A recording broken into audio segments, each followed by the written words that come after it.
Bowling অ্যাকশনের বৈধতা ফিরে পাওয়ার পর যখন ক্রিকেটে ফেরার অপেক্ষা, তখন আবারও বিতর্কিত বিষয়ে আলোচনায় জায়গা করে নিলেন সাকিব আল হাসান। গতকাল নিজের ফেসবুক পেজে একটি ভিডিও শেয়ার করেন এই বাঁহাতি অলরাউন্ডার।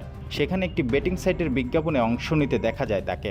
একে তো প্রকাশ্যে জুয়ার সাইটের বিজ্ঞাপন, তার উপর মানুষকে জুয়ার জন্য আহ্বান করছে সাকিব, অথচ বাংলাদেশের আইনে যে কোনো ধরনের জুয়া নিষিদ্ধ।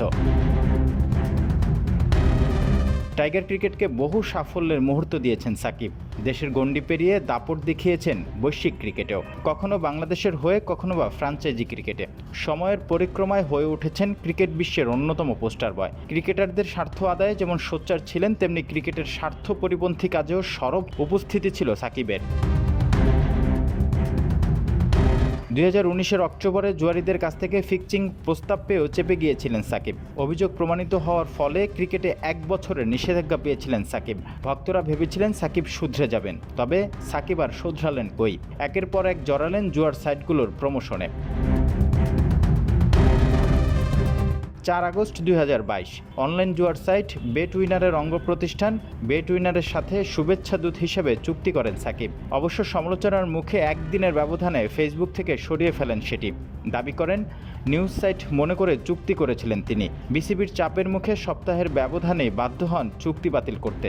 অবশ্য সেখানেও থামেননি সাকিব। 21 নভেম্বর 2023 বাবু 88 নামে একটি অনলাইন ক্যাসিনো ও ক্রিকেট এক্সচেঞ্জ সাইটের বিজ্ঞাপনে দেখা যায় সাকিবকে। আর 11 মার্চ 2024 সালে ভারতের বহুল আলোচিত মহাদেব বেটিং অ্যাপ কেলেঙ্কারির সঙ্গে সাকিবের বোনের সম্পৃক্ততার অভিযোগও ওঠে। গুঞ্জন ছিল অনেক আগে থেকেই 1x বেটের সঙ্গে সম্পৃক্ত ছিলেন সাকিব।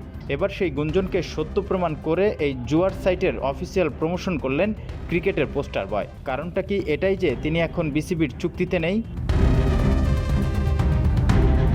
1972-এর সংবিধানের 18 অনুচ্ছেদে বলা হয়েছে, গণিকাবৃত্তি ও জুয়া খেলা নিরোধের জন্য রাষ্ট্র কার্যকর ব্যবস্থা গ্রহণ করবে। অথচ সাবেক সংসদ সদস্য সাকিব সংবিধানকে তোয়াক্কা করেছেন কই?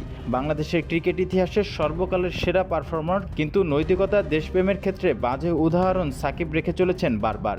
তবে সেই সাকিব যেন আরও বেপরোয়া। আইনি বাধাকে থোড়াই কেয়ার করা সাকিবের কাছে যেন অর্থই সব।